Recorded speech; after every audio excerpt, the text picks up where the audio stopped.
दुकान के नाले नाले लेसा ना हम जो केड़े नाले रा दुकान शाही मुझे शायद उसने कह रही और शाही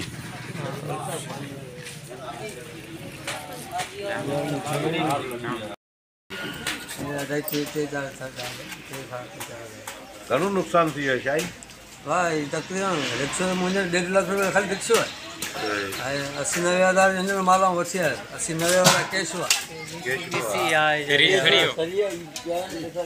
कैश ये सड़ी है ले सब फिटिंग भी ये तकरीबन 4-5 लाख मन टोटल 4-5 लाख फिटिंग नहीं फिटिंग नहीं पास है शीशे नहीं फिटिंग तो कॾहिं ख़बर पई त दुकान में बाहि लॻी पई? मूंखे त 4 बजे 4 बजे धुआं वुआं निकिता।